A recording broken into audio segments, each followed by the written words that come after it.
Hi, and welcome to another episode of Glenn's Tech Corner. In this video, I'll show you how to work with masks in CapCut.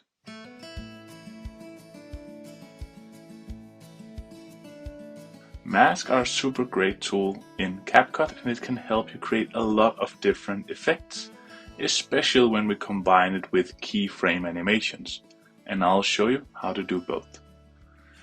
When we want to work with mask, now I have two photos, an elephant that we cannot see because there is the other photo, this one, in the front. If I wanted to make a mask to only have a part of this photo shown, I can very easily do that.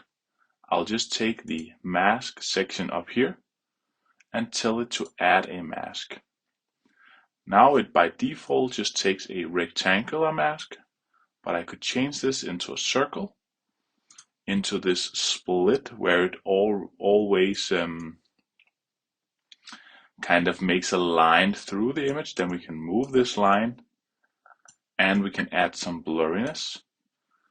We can add it so it's a text instead, so we can write something, style it, and then we see only in where the text fill is. We can make brushes, and we can also use a pen tool if we want it to be a very custom shape, like this. So we have a lot of different options, which in itself can work pretty well. But the place where it really gets powerful is when we combine these masks with keyframe animations. And how we can do that is, we are on the giraffe layer that has the mask. We are still on the mask tab. And then we can choose which parameter do we want a animation on. If it's the position, so this square would move around, show different parts of the giraffe, we click here in the keyframe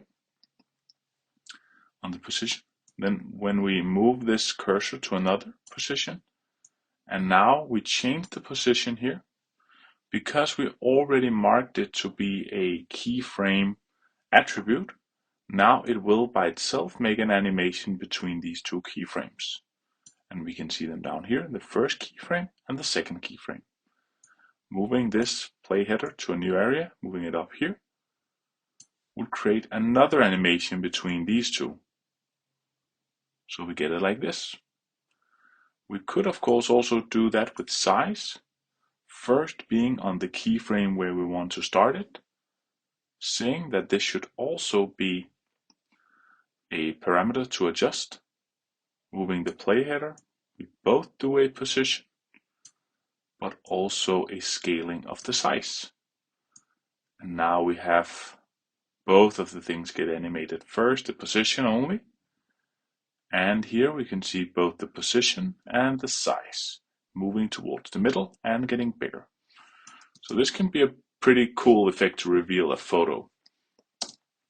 But we can also do something slightly different with it. If we don't want to use it on an image, we can also use it on a adjustment. So now I'll just add a custom adjustment over my photo, and I'll just delete the giraffe with all the animations on. So now we just have a simple photo of an elephant with an adjustment layer. And let's just make some pretty drastic adjustments so it's easy to see. I'll make it black and white, turn up the exposure, contrast a lot,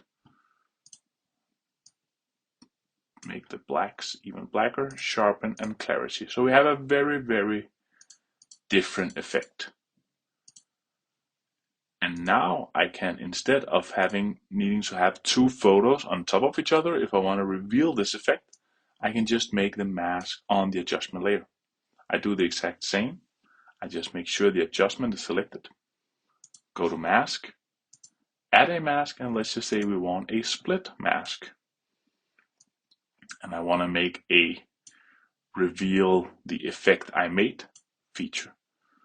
So at first I move it all the way out of the photo, say that the position should be a keyframe, move over here, and then I move it to the whole other side. So I get this effect that is pretty commonly used on social media to reveal something.